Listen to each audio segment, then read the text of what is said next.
ചാന്ദ്രയാൻ 3 വിക്ഷേപണത്തിന് മുൻപ് നേരിട്ട തടസ്സം തുറന്നു പറഞ്ഞ് ISRO.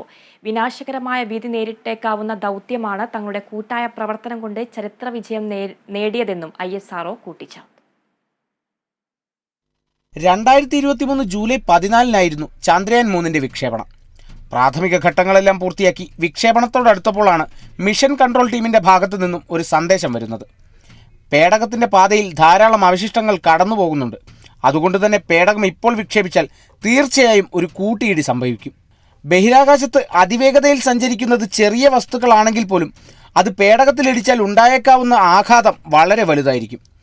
ഇത് കണക്കിലെടുത്ത് ISRO സംഘം ലളിതവും എന്നാൽ ഫലപ്രദവുമായ ഒരു പരിഹാരവുമായി രംഗത്തെത്തി. വിക്ഷേപണം വെറും 4 സെക്കൻഡ് വൈകിപ്പിക്കുക. ISROയുടെ സ്റ്റാൻഡേർഡ് ലോഞ്ച് ക്ലിയറൻസ് പ്രോട്ടോക്കോളിന്റെ ഭാഗത്തു നിന്നുള്ള നിർദ്ദേശത്തിന്റെ അടിസ്ഥാനത്തിലായിരുന്നു ഈ തീരുമാനം. മനുഷ്യരുടെ ബഹിരാകാശ ഗവേഷണങ്ങളുടെ ബാക്കി പത്രങ്ങളാണ് ഇന്ന് ശൂന്യതയിൽ അലയുന്ന പേടകാവശിഷ്ടങ്ങൾ. ഇന്ന് ബഹിരാകാശ നിലയങ്ങൾ നേരിടുന്ന ഏറ്റവും വലിയ വെല്ലുവിളിയും ഇതുതന്നെയാണ്. ഇത്തരം വെല്ലുവിളികളെ തിരിച്ചറിയാനും അതിജീവിക്കാനുമുള്ള ISROയുടെ കഴിവ് ഒന്നുകൂടി തെളിഞ്ഞിരിക്കുകയാണ് ഈ ഒരു സംഭവത്തിന് ശേഷം.